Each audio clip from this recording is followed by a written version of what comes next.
il y a beaucoup d'autres textes de l'époque.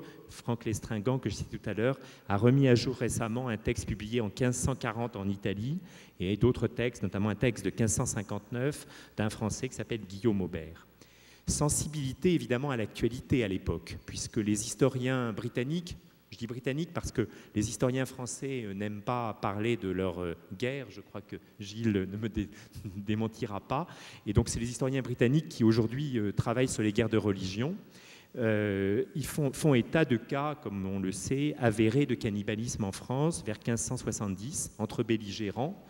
Et Jean de Léry, de son côté, a, comme on le sait, cité des cas de cannibalisme dit de survie en France en 1573. Donc évidemment, l'actualité de l'époque, même si tout ça a été refoulé soigneusement, est une actualité dans laquelle, en Europe, le cannibalisme commence à se développer. On commence à avoir un petit peu de recherches historiques qui sont restées très défaillantes sur ce sujet, parce que vous imaginez bien que des deux côtés, catholiques comme protestants, la mise à jour de cas de cannibalisme n'est pas quelque chose de facile pour des chrétiens. Donc les phénomènes de cannibalisme, des guerres de religion ont été largement occultés et largement, disons, très peu étudiés. Alors, dans mon second temps, je voudrais parler de vengeance, puisque relatant les faits de cannibalisme, dans le chapitre en question, Montaigne utilise moins de fois le mot de vengeance. Pratiquement à chaque paragraphe. Donc c'est vraiment le mot qui revient complètement. Alors vous savez mieux que moi que c'est un terme fort controversé dans l'analyse contemporaine de l'anthropophagie rituelle des Tupinambas, puisque c'est un des thèmes qui a fait l'objet de plus de controverses. Donc je voudrais essayer de relire Montaigne à la lecture de ce qui s'est dit et de la difficulté des interprétations. Alors, vous savez que la dévoration des ennemis est associée à un thème caractéristique des cosmogonies Tupinambas, maintes fois remarqué par les récits, les exégèses, l'horreur de l'enterrement et du pourrissement des corps. Alors, vous savez que c'est une des premières interprétations. On la trouve chez Fernand Cardim, on la trouve chez beaucoup d'autres. On a pu manquer d'y voir une certaine complicité entre captifs et vainqueurs, ainsi que le fait remarquer joliment Édouard Vivero de Castres, qui dit, et j'adore cette phrase, « L'idéal d'un Tupinamba est un autre Tupinamba ». Je trouve cette phrase est absolument merveilleuse. De fait, si on se rappelle les éléments célèbres de la séquence rituelle, l'ennemi captif est ramené au village, traité avec égard. On le confie notamment à la garde d'une femme, avec laquelle il aura éventuellement des enfants.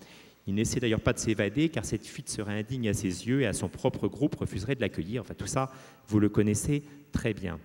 D'où les thèses qui ont eu cours et qui, d'ailleurs, m'ont valu en 1998 une sérieuse critique, notamment des élèves de Florestan Fernandez. Dans ce courant, le cannibalisme est vu, et je pense trop exclusivement à mon sens, comme l'appropriation des forces de l'autre. Florestan Fernandez montre, vous le savez, que la vengeance Tupinamba n'est pas la vengeance telle que l'entend dans le monde contemporain, un effet de réponse à une cause. La nécessité de secourir l'esprit du parent mort paraît fondamentale.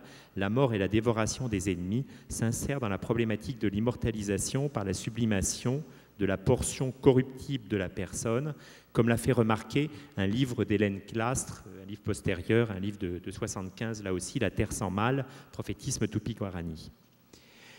J'avoue pourtant avoir été soulagé en lisant les remarques de Vivero de Castro, qui note que, soulagé parce que je me disais je ne comprends rien, qui note que les Tupinambas ne dévoraient pas leurs ennemis par piété, mais bien par vengeance et honneur. Donc j'avoue que ça m'a soulagé ayant vu l'anthropophagie par les yeux de Montaigne, de me dire Montaigne n'a peut-être pas complètement tort dans cette idée de vengeance, même s'il faut effectivement l'interpréter.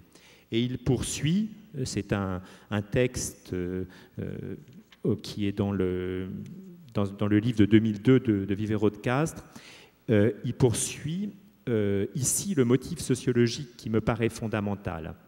Entre le motif sociologique qui me paraît fondamental. Ce que la mort des ennemis et la mort de la main des ennemis permet n'est rien moins que la perpétuation de la vengeance.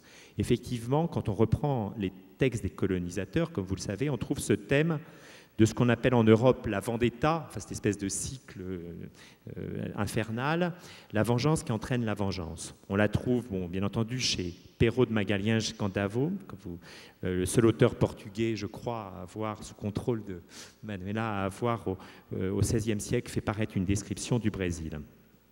Chez Claude d'Abbeville, source française, qui fit le premier récit de la tentative de la France equinoxiale, mais presque 40 ans après Montaigne, et donc plus crédible, car convaincu de la nécessaire cordialité des rapports franco-toupis. Vous savez que les Français ont essayé de s'appuyer sur les toupis pour conquérir la France équinoxiale. On retrouve la mention du cycle infernal. La mort donnée par des mains ennemies est excellente parce que c'est une mort susceptible de vengeance. André Tévé, de son côté, exprime bien la conversion de la fatalité naturelle de la mort en nécessité sociale, donc avec une forte plus-value pour l'individu.